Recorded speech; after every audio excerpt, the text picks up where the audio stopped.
All right, welcome to today's class on DocuSign 201. My name is Leah with Scott Leroy Marketing. And in today's class, I'll be going over more advanced tips within DocuSign. So this is DocuSign 201, so this assumes that you have maybe taken the DocuSign 101 class or feel comfortable with how DocuSign works. And you're hoping to add more knowledge to your tips and tools on DocuSign to make your experience a little more efficient and effective when using DocuSign. All right, so first things first is let's go ahead and log into Command, right, where we'll need to start all transactions. So we need to start on Command. Right? If you are not logged into Command already, that is agent.kw.com. Okay, like the agent login for kw.com. Is where you want to go ahead and go to login.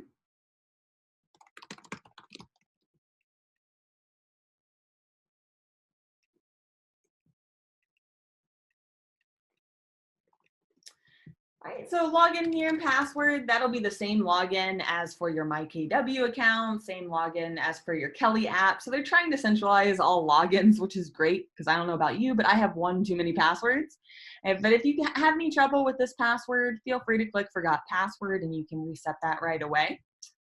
Just a heads up, that password is case sensitive and does require an uppercase letter, a lowercase letter, and a number for that matter, just in case that helps jog your memory.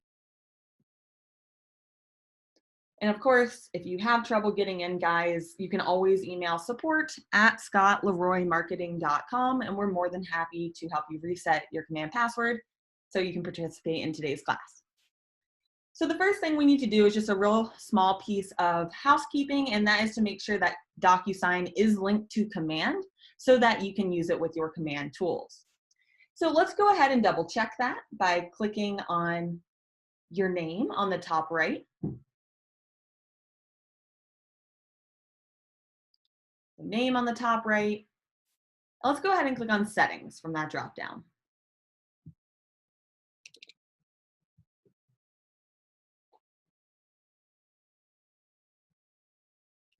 It logged me out, so I'm just getting back in here. And when you do, let's go ahead and click on your name on the top right and then settings from that drop down. All right, so what we're looking for on this page is that your DocuSign account shows as connected. So if it's near the top of your screen, these apps might be in a different order than my screen because this is your connected apps at the top. We do want to look to make sure that DocuSign is linked up. So to explain this app section really quick, I like to think of this as kind of like an iPhone or an Android, any smartphone, right? Out the box, your iPhone has a bunch of really great capabilities. However, you can always search your App Store, your Google Play Store for even more apps to increase the functionality of your iPhone.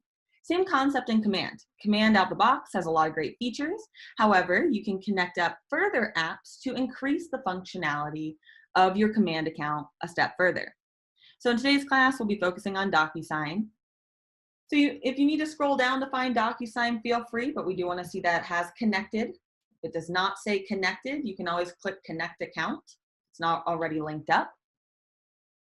And if you have any issues with that, we are more than happy to help you get your DocuSign account linked to Command.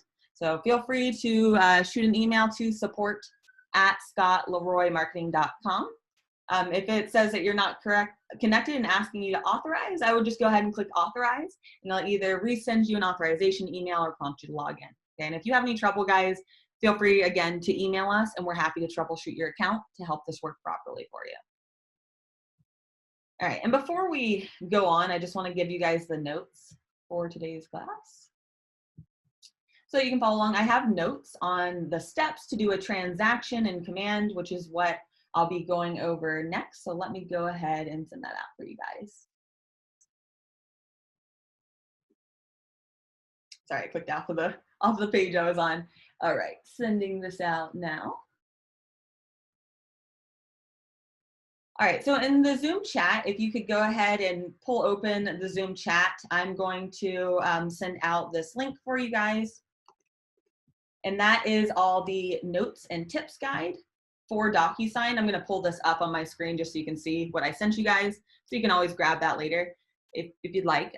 So this, I just kind of centralized all my notes and my tips for DocuSign onto one sheet. You know, to help if you are working on something and you need a quick 10-minute tip video on how to, you know, add forms to your opportunity to submit to your Market Center for review. Here's a quick tip video. Okay, so anything that you might need, I'm going to keep adding to this, so you guys will always get the most up-to-date DocuSign tips on here if you want to keep this on hand. Outside of that, on the top here, I do have the steps to do a transaction in Command, which I'm going to pull up. So I'm picking up the DocuSign steps. Just so you know, I just want to show you guys that this is steps 1 through 10, how to do a transaction in Command with DocuSign. So, I mean, this is, I share this in my DocuSign 101 class, but I'll be going through these things, you know, these notes right here as we go through class. So if you'd like to keep those open or minimized, I'll be referring back to that. So, you know, I can refresh your memory on the best practices to starting a transaction in Command with DocuSign. So let's get rolling on that. So first thing we have to do when starting a transaction in Command is adding a contact to your database. Okay, so that'll always be the first step to starting a transaction in Command. Now to do that, we need to come over to our contact section of Command, so our contact database. And we do that by clicking on the contact icon on the far left Command menu. I see a question in the Zoom chat when the next DocuSign 101 class is. I believe that's on the first Thursday of the month. I'll have to double check the calendar. It's usually on the first Thursday of every month, so it should be this coming week. I also have that DocuSign 101 class recorded from a couple weeks ago. I just taught that on slmtraining.com. So you can always watch the DocuSign 101 class first. That's already recorded, and then you can always watch this class after. I'm recording this, so it'll be up on our training channel as well. I would definitely recommend watching the 101 class first, though. All right. So as far as this command menu goes on the left-hand side, guys, my biggest recommendation on that is this little trick with clicking the KW logo on the top left. Will pan out the menu so you can learn what each icon does. I love that. All right, and as far as learning the system goes, I know it's really overwhelming to learn new technology. I try to make it fun going into it and be excited about the new technology, but within seconds, my heart rate is, you know, out the roof. I know it's frustrating. So with that being said, guys, the best way to learn Command or any new technology here is just go ahead and click down this list here on this menu on the left-hand side to just kind of start exploring what access do you have in Command? What tools do I have access to learn more about?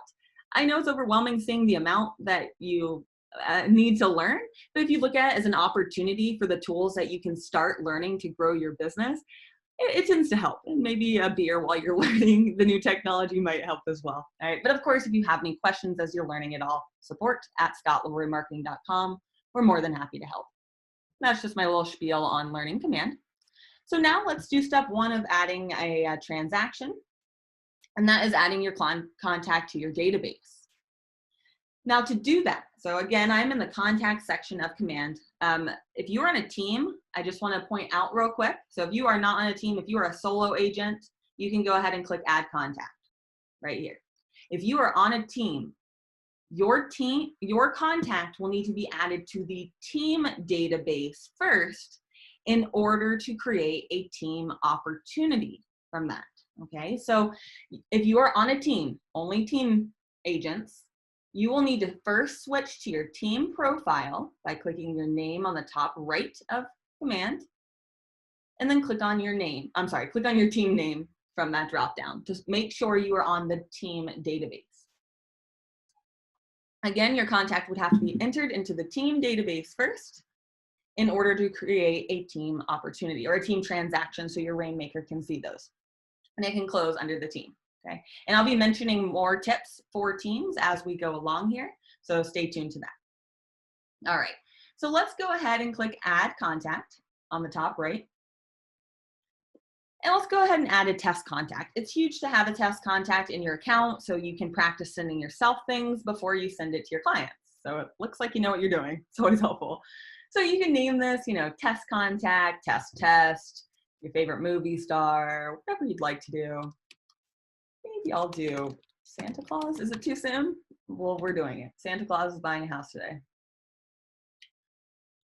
All right, and let's go ahead. So any name will be fine, practice contact, whatever is fine. But for an email address, let's put in an email address for a personal email address that you might have. So an email that's not connected to the system would be great, again, so you can see what it looks like when you receive things from Command.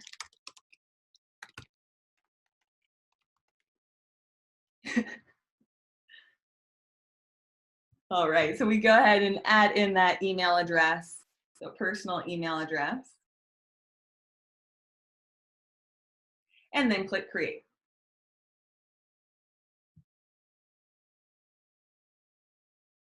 Okay, and I'll be getting to these questions in the chat as I go along. I do see those and I'll answer those at the end. And I appreciate Sherry that it's never too early to add Santa. I couldn't agree more. So now that we have added our contact to our database, and for team member agents, I'm going to tell you how you can move an existing contact over to the team database as well. So hang on to that question. That's a really good one. But for right now, if you added in a contact, it will always start you back on the A's, right, at the very top of your database. But let's just use the search bar at the top left to go ahead and search for the contact we added in.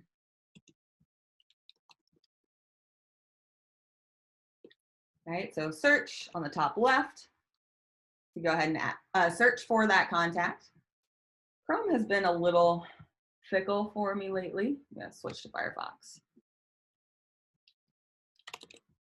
All right, so go ahead and click on the contact that you just added in. You can just go ahead and click on their name to go ahead and open that up. I'm just switching to Firefox real quick. Firefox has been working best for Command. If you're ever wondering which browser to use, Firefox seems to like it best right now. All right, and if you are working on, so if you are a solo agent, go ahead and click on the contact's name to open that up in Command. If you are on a team, let me show you real quick how to move the contact over to the team database. So first of all, you can do so by clicking on the contact's name.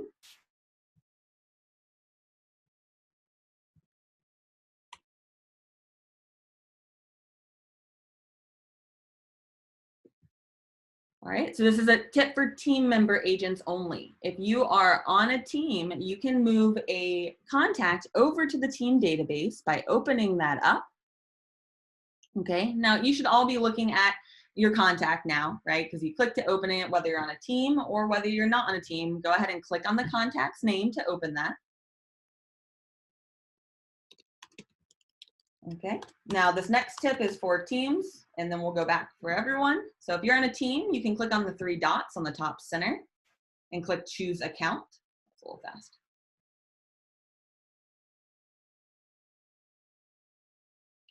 So 3 dots on the center, choose account. And that will prompt you to switch it to the team database first. Real quick though, before you do that, I just want to let you know that if you are moving the contact from your personal database to the team database, it may remove any custom tags that you have added to the contact. It can always be re-added, but it will also remove them from any personal smart plans that you have, with the intention that the contact can then be added to a team smart plan. Right, but this step does need to be taken in order to create an opportunity on the team pipeline. And if that sounds like a different language, don't worry, I'll be explaining that further in just a moment here. All right, so now everyone zone back in, please. Whether you're on a team or a solo agent, these next steps will be for everyone. Yeah, the command search is having a little trouble for me pulling up that contact I added in, so I'm just gonna add my old college. We'll add them to an opportunity. Okay, so everyone, please join me by clicking on the opportunities option on the top right white toolbar. And if you're referencing the list of notes of the steps to create a transaction in Command, I am on step 4, clicking opportunities on the top right. And then right here on the far right, we'll click create opportunity. If your question is, what is an opportunity? It's a good one. Okay. I had that same exact question when I started playing with Command initially.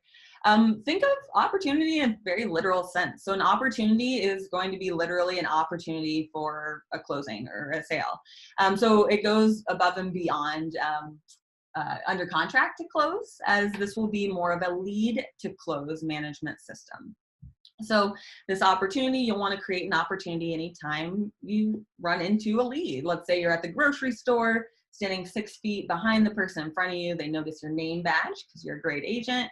They start talking about the market, and you learn they're looking to buy in about a year. Okay, whatever their time frame might be, even if it's far out, you can go ahead and add them as an opportunity so that you can add them to your pipeline to help move them along to closing. And I'll be showing you guys that, but that's the concept that we're starting on here. We are creating an opportunity for closing here. So again, we clicked create opportunity on the top right.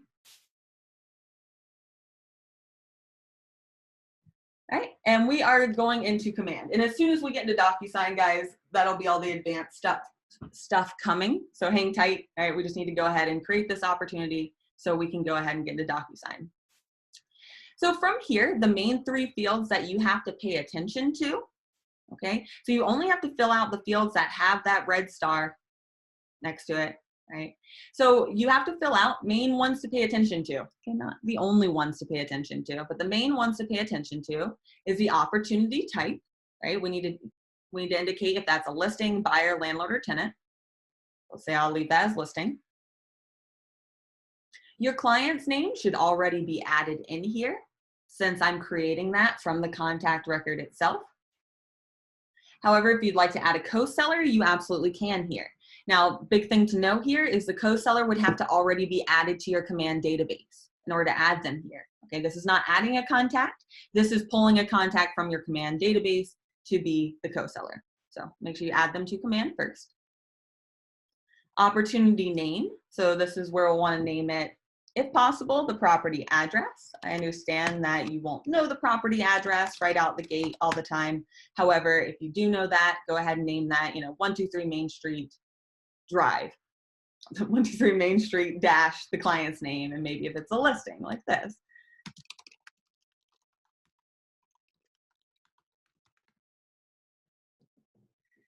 All right, so we have that opportunity name, and again, advice says the address, client's name, and if that's a listing or a sale, but that's up to you. A lot of market centers will search for your opportunity by the property address in case you want to add that. All right, scrolling on down, the last section we have to fill out is the commission rate, right? That is talking about your commission rate, your side of the commission.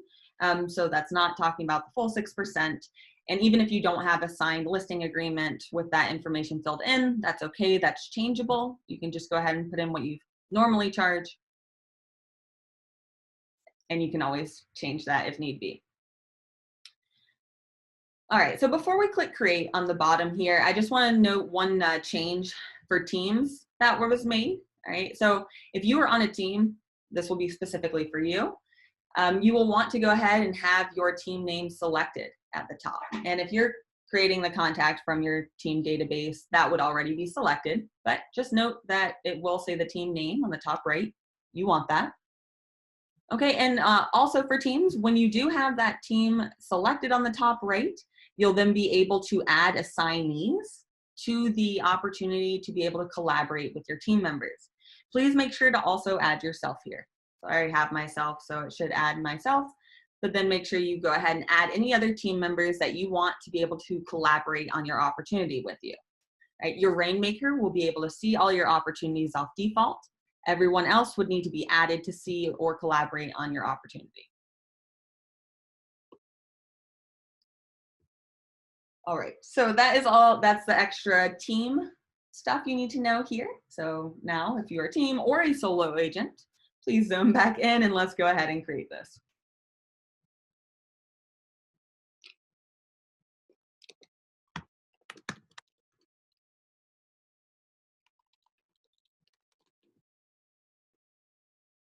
I kicked my contact out when I was adding in, or I changed it to the team. Let me fix that real quick.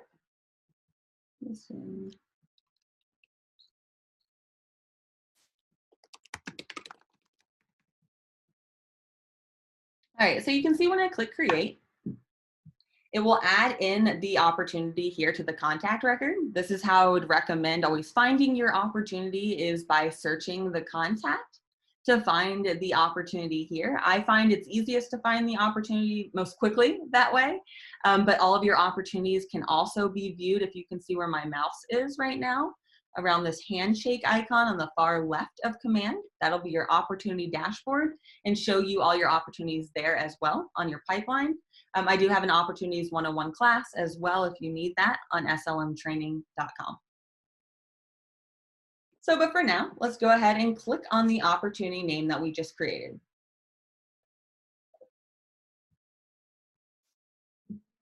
So simply click, it's in teal, the link for the opportunity name. To pull open your opportunity details, and to hop right into DocuSign, let's go ahead and click the Documents tab. Okay, so anytime you are creating a transaction for the first time in Command, it is super, super important that you go through these steps that we just did. 1, adding a contact. 2, creating the opportunity. And step 3, clicking Start a Transaction from Command specifically. So it's really important that you do not create your DocuSign room in DocuSign directly. It's really important that you click Start a Transaction and select DocuSign from here instead, and that will actually create a DocuSign room for you and link that to Command. So it's really, really important that you do it in those steps, or you will not be able to pull your forms as easily into your opportunity. So I'll show you why this is so beneficial in a little bit here towards the end of class. All right, but main thing to know, make sure you're starting all your transactions through Command directly and not starting them in DocuSign. Now you will always be prompted for your DocuSign login and password the first time that you go to log in each day. Just so you guys know, that is one of the login and passwords you'll have to remember. So if you want to jot that down in your phone notes, I just found out kind of recently, like this past year, that you can lock the notes on your phone with your Face ID. Thought that was a pretty cool way to store passwords. All right, so now that we're logged into DocuSign, you can see that creates a DocuSign room based on that contact name and whatever I name that opportunity. All right, so what we need to do from DocuSign here, great question. Does each property need a new opportunity? Yes, so if you are representing a client who is buying a home with you or selling their home with you and buying the next one rather, that is going to be 2 separate opportunities or 2 separate DocuSign rooms, because it's based on per property that you sell, per transaction, okay? So it's not based on the client, it will be based on the properties. You'll have a different opportunity for each transaction that you sell. Great question. All right, so first thing we're going to do is quickly just pull in a form into your document section of your room. So we have that to practice with. And then I'll be showing you guys how to do host in-person signing. Okay, so those are the next couple things we'll be doing.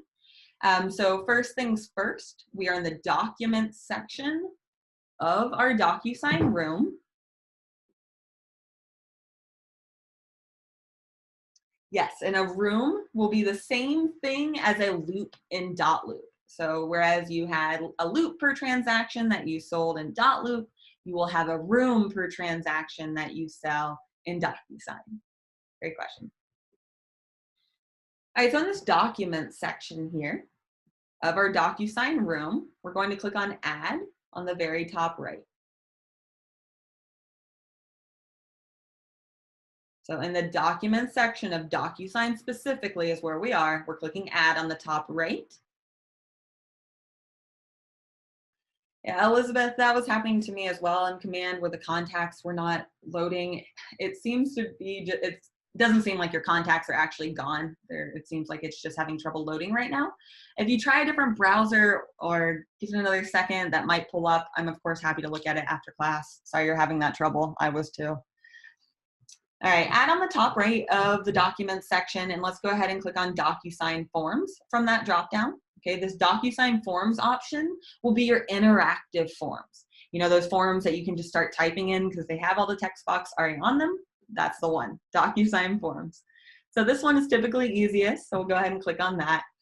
Now, the next few steps will be slightly different for everyone, so if you can just hang tight with me here. If you're looking at what I'm looking at on my screen, great, you can hold tight. If you are instead seeing a pop-up box that says something like, you know, please enter your NERDS ID for, you know, your realtor association, right? You probably see the realtor logo. If you are seeing that, where you're being prompted to put in your NERDS ID, it's possible that that is required. I know off the top of my head, that's required for New Jersey, Pennsylvania, South Carolina, Florida, maybe Texas, to name a few. It does depend on the association, so it's not a set answer. You know, feel free, you can add your NERDS ID there and see if your association is on the list, or you can go ahead and click that little link that says, you know, skip and continue without validating, and I'll show you how you can go back and add your NERDS ID if indeed you do need to, okay? So for right now, if you want to click that little blue link that says to skip without validation, everyone should be looking at this screen here to see if we have your forms already loaded in. All right, so let's see if your forms are added in by taking a look at these two drop-down menus. So first drop-down, we have the library, all right, and that will show, you know, your board and your MLS, and you can always click on it to see the forms in those respective boards or MLS forms. However, I prefer searching through the groups. So if you select the first drop-down again, and change it to DocuSign Forms Group, it'll then change your options in the second option, or the second dropdown, to groups created by your office staff. So I can go ahead and select one of those groups. And again, yours will look different because this is created by your awesome office staff. If those are created here, you can click on one of those group names to view those forms right away. Okay, and pulling in the forms to your DocuSign room is as easy as clicking to pull those in.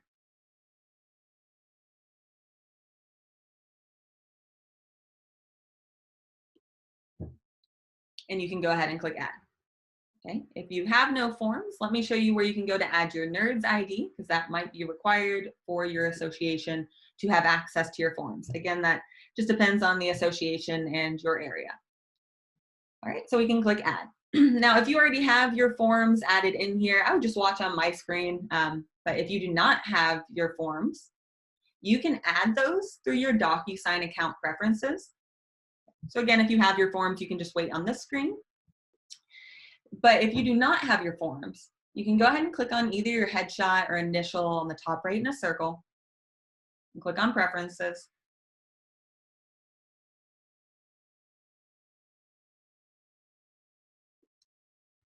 And then after you click on preferences, you'll want to click on integrations on the left-hand side.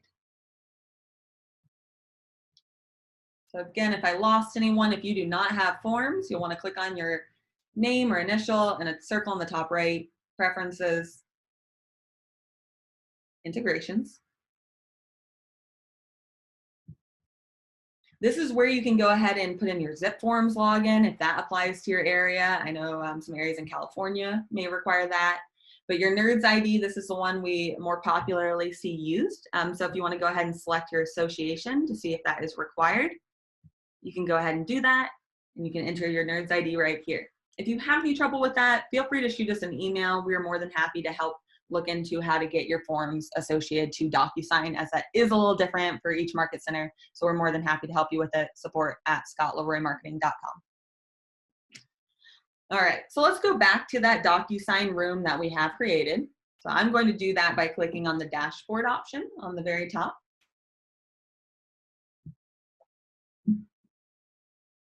I'm going to the dashboard here. This will show your 5 most recently used rooms.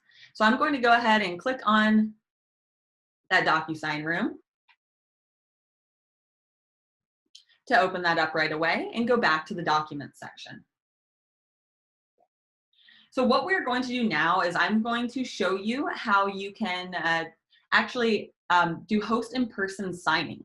So for the most part, we send envelopes off to our client to be electronically signed, right, with DocuSign.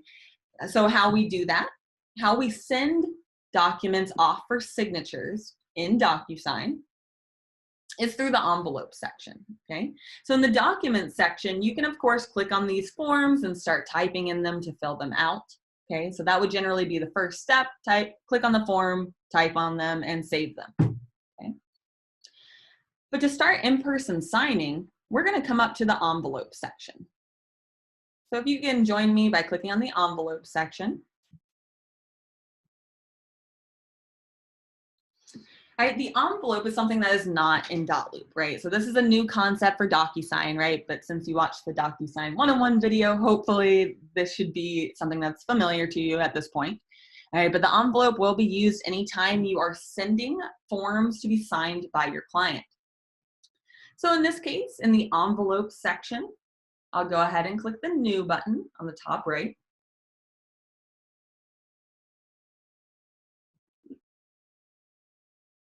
To start a new envelope, right? And we're channeling snail mail here, right? Like we grabbed an envelope out of our drawer, we're going to shove the forms in them and then add the recipients to the envelope, just like you would for normal snail mail. So to do that, okay, so step one, I grab the envelope. Great. Step two, I'm going to go ahead and shove the documents into my envelope. So to do that, right, we have those forms already in our room. But in this case, right, in this example, please imagine that we already edited the forms, right? We didn't do that step. We did not type in the forms, but that step would have need to be done first, right? We edit the forms first, and now we're sending them off, just to clarify. So since I've already edited those forms, I can go ahead and pull the documents into my envelope from the room docs, that first option.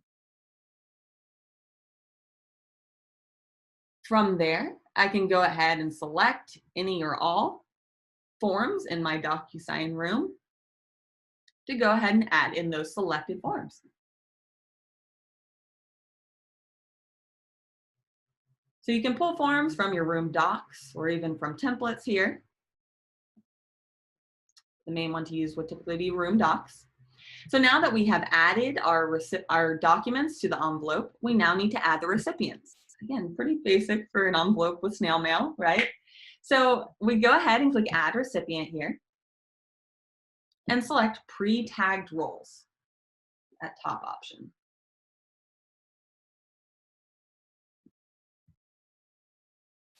Now, our clients will already be in this dropdown because those pull over from command, okay? So, right, we added our contact to command first. We then click Start a Transaction from our opportunity. And at that time, all of the contact information will autofill from command into DocuSign. Okay, so all the contact information will autofill. It pulls over your contact info as the agent, and also any listing or property information that's in the opportunity. So those items are set to autofill. So that's why you may see your client's name, or you should see your client's name from that dropdown already, because it pulled over from command.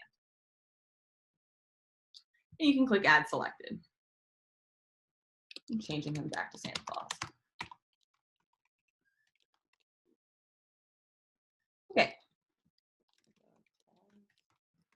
Well, I'm spelling it with an E, like it's grammar. Oh man, I have a 1.5-year-old. I should probably get that right. Okay, so before I show you further on how to do in-person signing, I do want to show you one quick tip as we finish out this envelope. So what I want to show you real quick, guys, is so far in this envelope, I have added the forms in.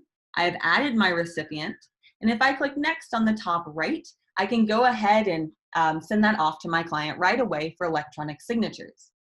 Now, if I want my transaction coordinator or my admin or the mortgage provider to be notified once the client signs it, I can make that happen automatically. And let me show you how. Okay, so again, what I'm about to show you is how to send either your transaction coordinator or the mortgage provider, whoever it might be, a copy of the fully signed contract, let's say, after it's been signed by your client, and for that to happen automatically, so you don't have to do it. So how you would do that is we'll add a recipient again. So we're clicking Add Recipient. And this time we're doing email address, right? Because I want to, send this signed agreement to someone who's not already in my DocuSign room.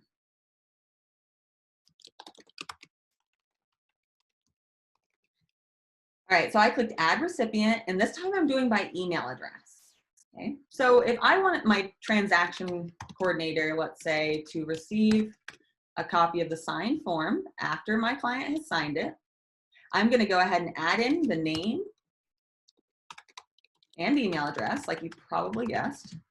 But where it gets exciting is now instead of needs to sign, I'm going to change this as receives a copy. But the biggest thing to take away from this whole little spiel is that you need to change. You see these numbers over here on the left side of the recipient, right? You need to change the second one to a 2, okay? Not always. So if there are 2, let's say Mrs. Claus is signing this as well, right? So if Mrs. Claus will be signing as well, Santa Claus will have a 1, and the second client will also have a 1. So whoever needs to sign it will both receive a 1, and it would send the form to both of those parties first so they can electronically sign. Then, once all parties marked with a 1, let me just add another one so you guys can see it. So once all parties marked with a 1 has signed, so for example, right, both these people have signed, it will then go to the party marked as a 2 automatically, and they'll receive a copy. Okay? So that is how you can send it to your transaction coordinator, mortgage provider, admin, you name it, automatically after both people marked as a 1 have signed the form. That's pretty cool. All right. And just to bring this full circle for you guys, how to complete this process here is we'll click on next on the top right. So next on the top right.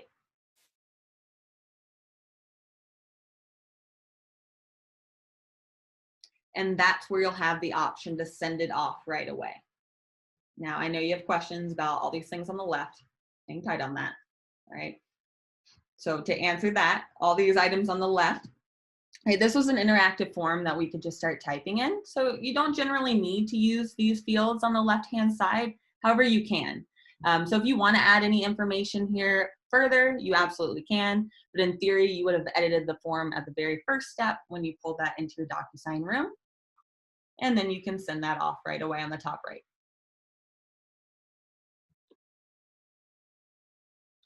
Okay, and what will happen when you send your clients the form to sign? It will, of course, be emailed to them.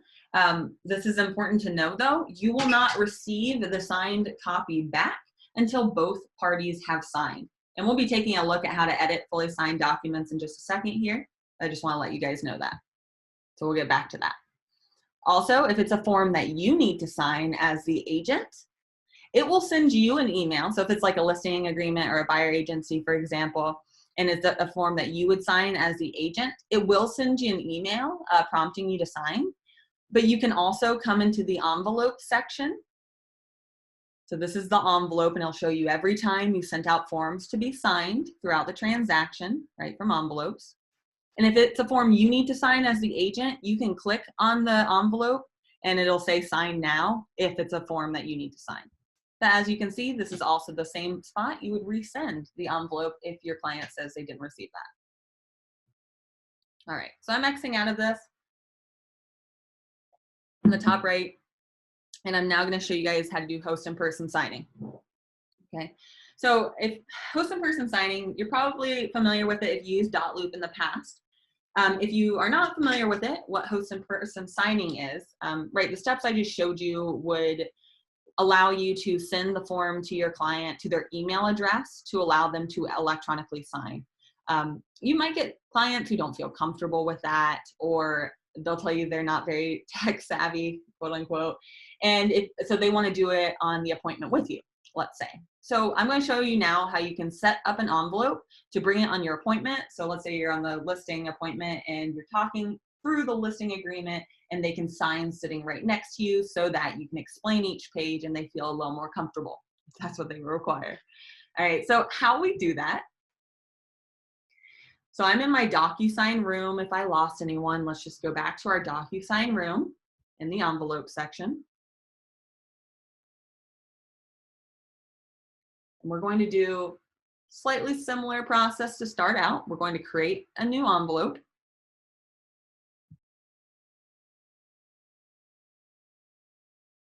So create a new envelope. Same concepts here, right? We are first adding documents to our room. So I'm going to go ahead and add these in.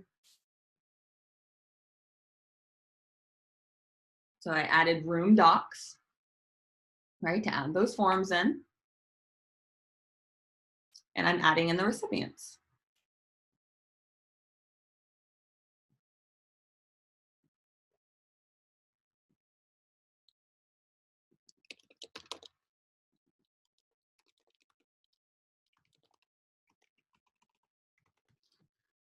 Okay. So what I've done so far is I added the forms and I added the recipients. Nothing weird, right? We just did that. So very similar here. Okay, so now what does really matter here, what is going to be different, is pretty much everything I say from now on. All right, so first thing that really matters. So if you're taking notes on this part of class, I don't have these written out, so if you want to jot this down. So for host and person signing, first thing you need to make sure you do is edit the email signature on the very bottom. It's what will help you differentiate and know which envelope is which when we go to actually do host and person signing. You'll see what I mean. But for the meantime, let's go ahead and scroll to the very bottom where it says email subject. You know, you can do like in-person signing dash the client's name.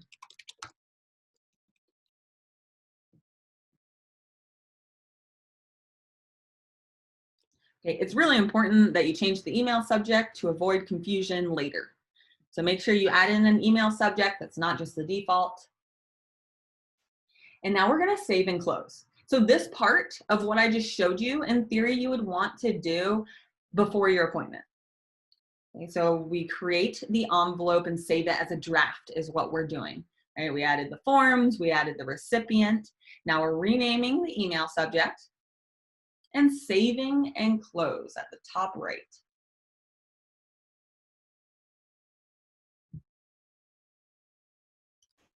Save and close there. And I can see that's now been saved as a draft.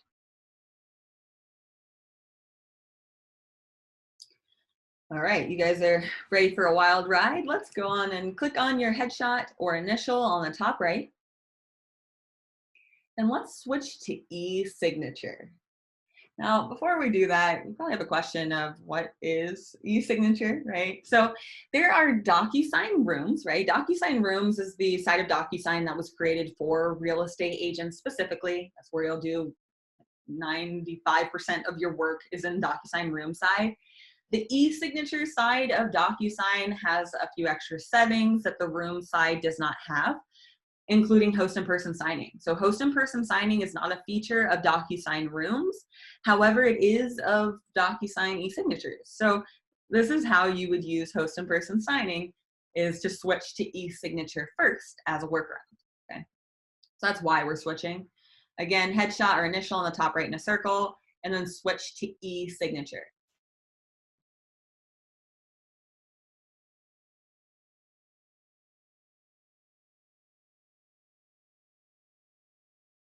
Okay, switch to e-signature. And now on the very top, let's click on manage.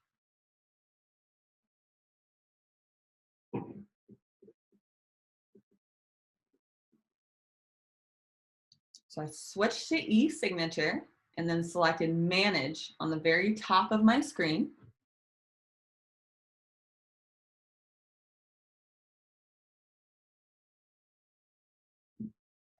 Okay, and we're going to go into drafts. Okay, so we save that envelope as a draft. So that's why we need to go into our drafts. Makes sense, right? So again, we switched to e-signature. I clicked on manage on the top toolbar and then drafts on the left side of your screen. I then see my email subject. See how that's helpful? Now I know which one it is. It does say the date, which is great too, but I find it's helpful to change the email signature. And on the far right, let's go ahead and click continue.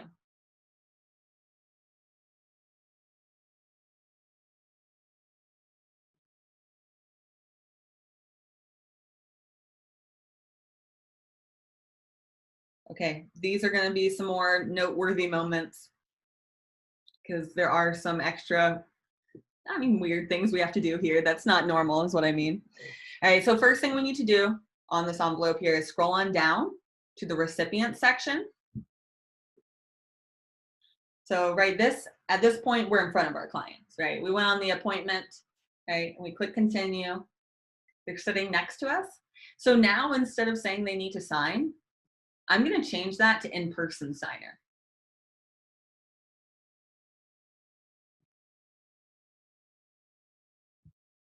And that option is only available once we get over to e-signature. Okay, so that's what you'll need to do first, is switch the role of the client to in-person signer. And then you'll see these host name and host email boxes pop up. That's asking you like whose computer are they signing from. So if you have your computer, you typically want to put yourself as the host. So it's pretty much asking your name.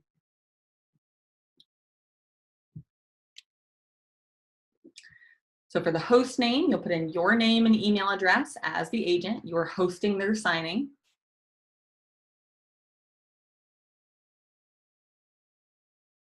And now on the very top right, we can click next or even send now. I think we can even click send now. I'm going to click next just to go through this. I think we can click send now as well.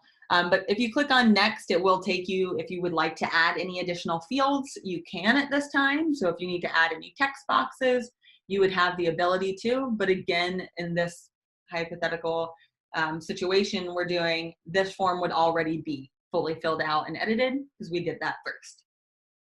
Okay. But you would have the option to edit it if you wanted to or needed to, and then I can click send on the top right. I'll select sign now.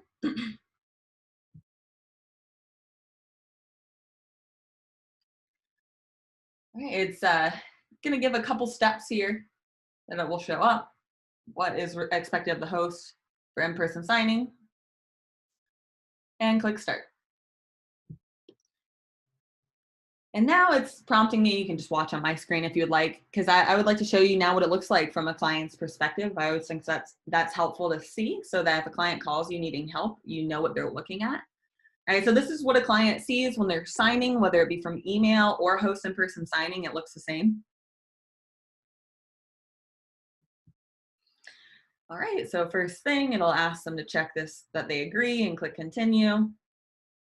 Watch how easy it is for them to sign. So they'll click start, and it'll prompt them to sign.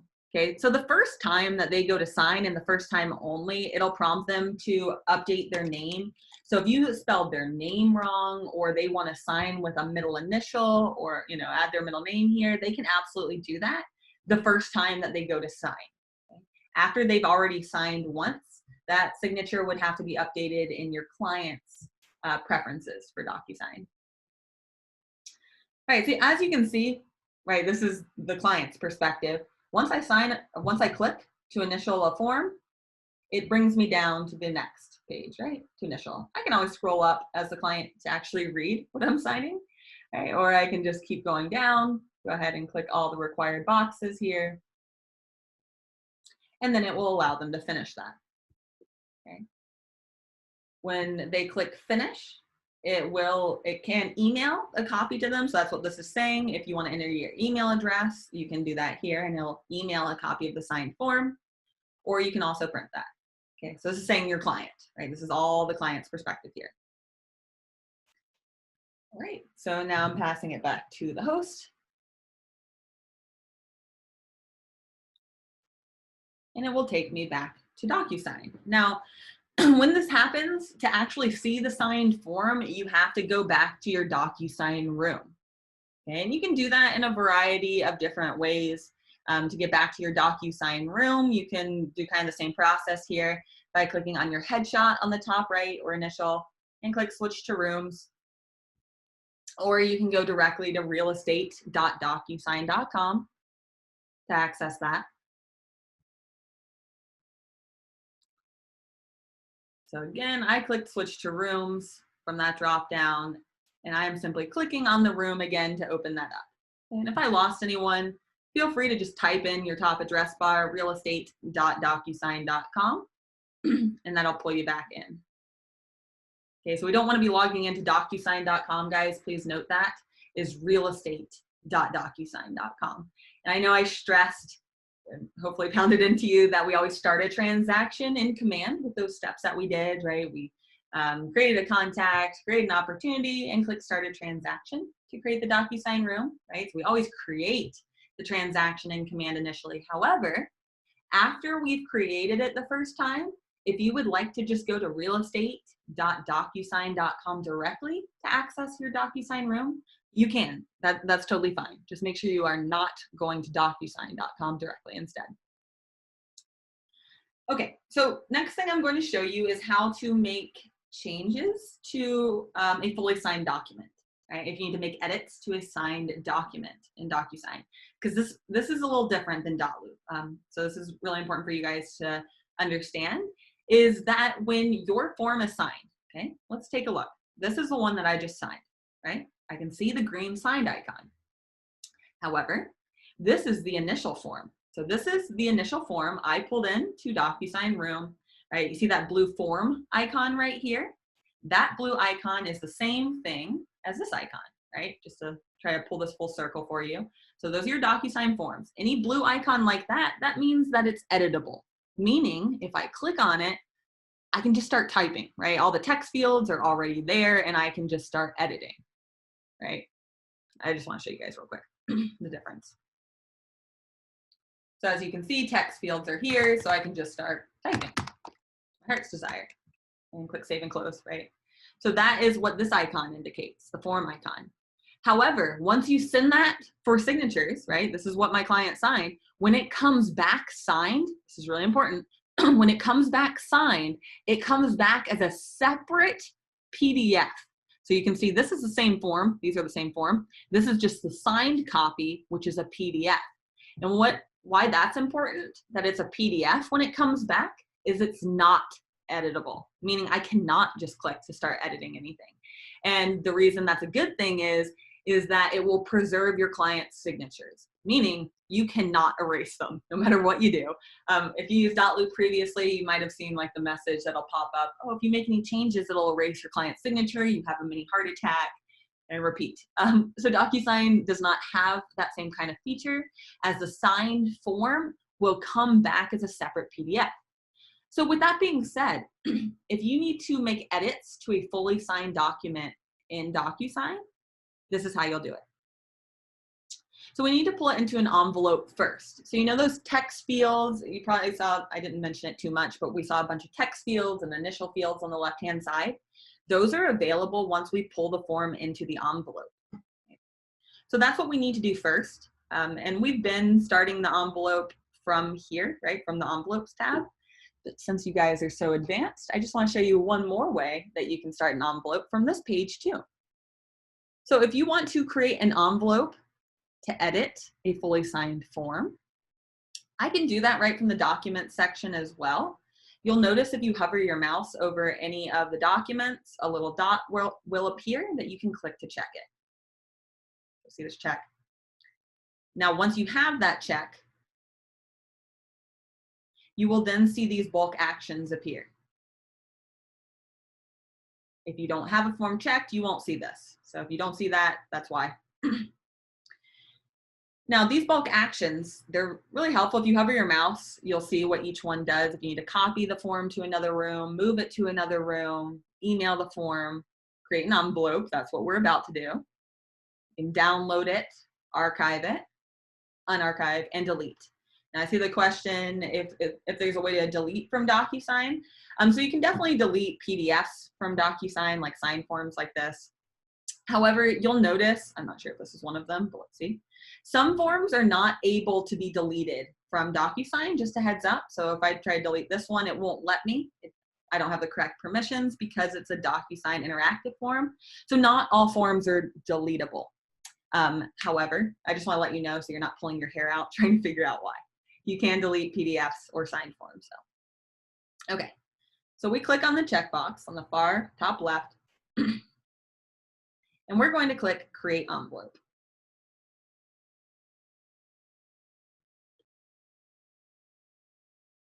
So Create Envelope, Sorry, that was a little fast. That was the center icon. It's an icon that looks like a pen.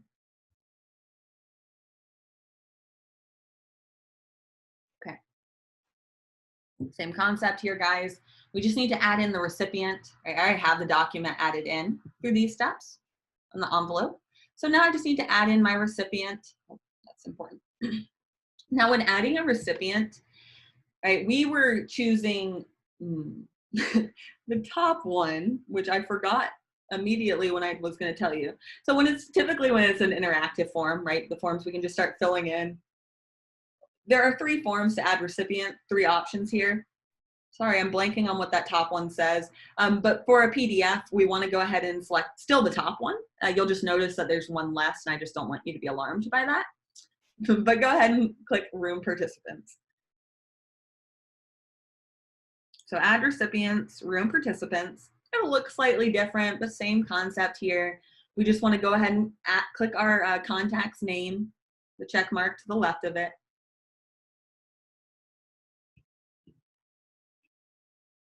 And then click Add Selected.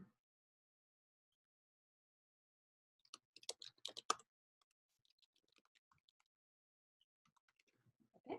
So all I needed to do was add in my contact here, and I can click Next. Okay, and this is where we would go to actually edit the signed form or a PDF. So yeah, this whole concept here I'm going to show you is how to make edits to a PDF in DocuSign or a fully signed document in DocuSign. So on the left-hand side, you'll see a bunch of different fields that you can start adding in.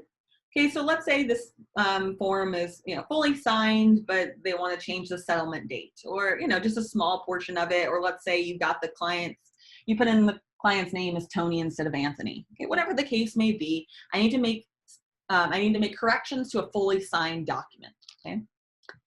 So first thing I need to do is cross out the incorrect information.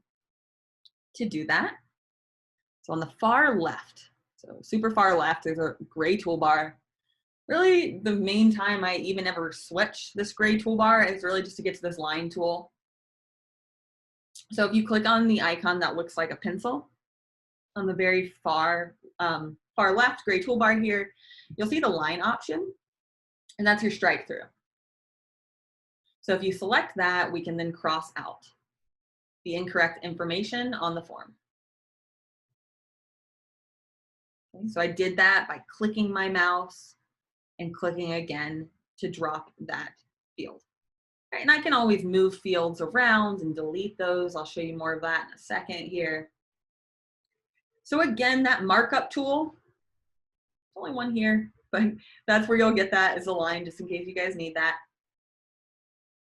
Now let's switch back to where we really spend most of our time, and that's the standard forms. So the very top icon on the left side, gray toolbar. This is where we go to add text boxes, initial fields, check box, did I say check boxes? Text boxes, check boxes, all of the boxes. All right, so from here, we need to go ahead and add in a text box to put in our client's correct name.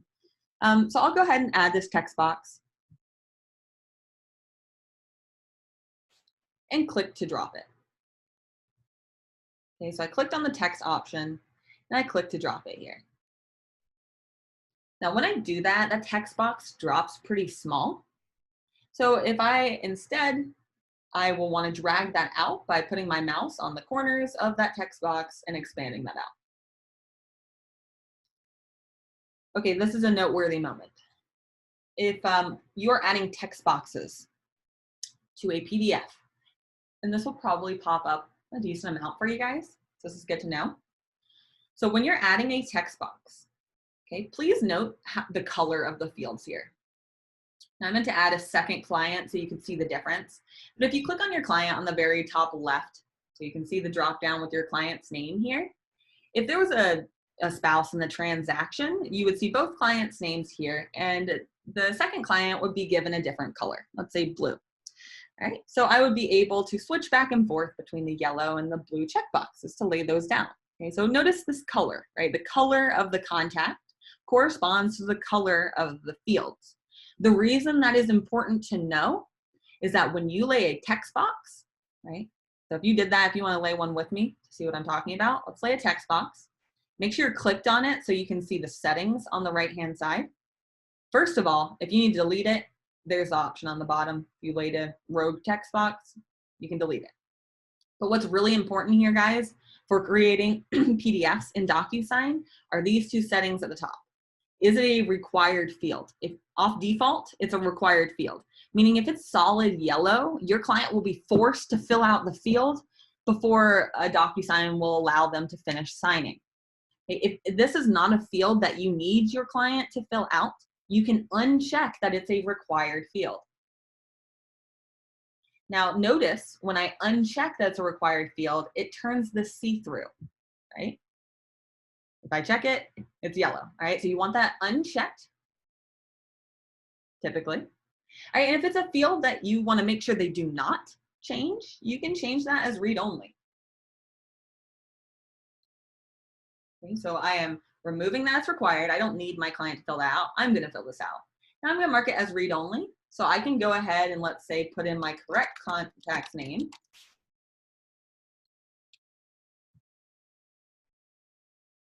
And then typically I'll need to get that signed, right? Any signatures you get made to a fully signed document will need to be signed, right?